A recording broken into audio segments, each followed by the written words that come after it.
preparing Batman Begins, I had wanted to redesign the technology of the suit completely.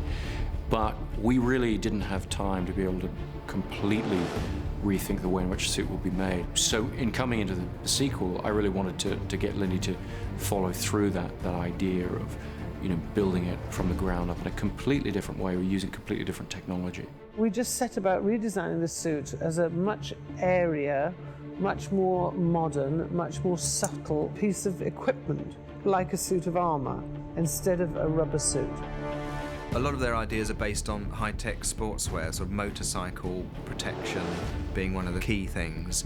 Chris wanted to bring in this flexibility, so we developed armoured plates that would allow a crumple zone between those armoured plates and allow him more movement.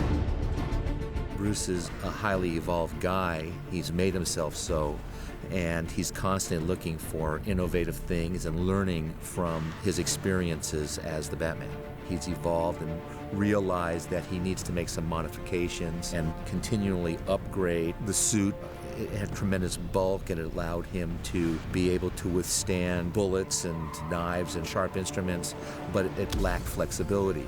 We took the reasons we had redesigned it, the increased flexibility, the speed, the maneuverability, all these things, and we put those into the story. We wanted to give, and I'd been looking for the story reasons for redesigning the suit, and then it occurred to me it's actually very simple. We just would have it be the real reason we did redesign it, which is he wants to be able to move faster and more flexibly. That's what we put into the story. My armor, carrying too much weight, need to be faster. Chris very much wanted to be able to see the movement of the head, which has actually never happened with any of the Batman movies. It's always been that he's had to move his shoulders to be able to see. And on this film, we've achieved it by dividing the head cowl from the neck. So the suit comes up and the neck is part of that. And the neck is now not like those great big rubber pillars that went down either side.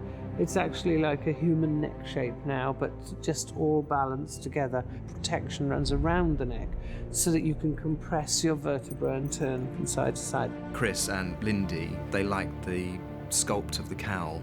That's exactly as it was before, although its profile is changed, and the cape remains the same because Chris always wanted it to be a very functional garment. As you know, Batman uses it to glide through the city. I mean, any number of uses. The belt remains the same, although the gadgets change. He's constantly modifying his utility belt, putting things on it he thinks he might have use for. He has a mangler, which gives the perception that he has almost unlimited force in his hands. The sticky bomb gun, it comes out in two halves from his utility belt, and you click it in, so it unravels and becomes a pump action gun. It basically fires charges over long distances, and it folds all back down together, and he can carry it on his belt.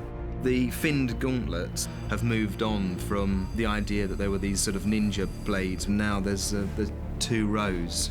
Those become weapons, and that functionality is something that Chris has always strived for. Perhaps you should read the instructions first. It looks more real world. The thing with the foam latex molding is however well you design the sculpt of the suit, but you're pretending the material is something else. And so if you expose it under too much light, that trick, the way the suit folds, whatever, that trick is given away. With this suit, it's really what you see is what you get.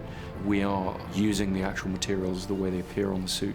That's the way they would appear in real life, and so you can light it more brightly, and there are scenes where we show much more of Batman than we did in the first film, and the suit looks absolutely beautiful like that because it looks like what it is, a real thing that you can actually wear that's not pretending to be something else. It really is this suit of armor. Everything has to be based in reality. The technology we give to Batman has to, in some form, be available, can't be make-believe. Batman doesn't have any superpowers except his money. So he can develop anything he wants so long as it's grounded in some form of reality.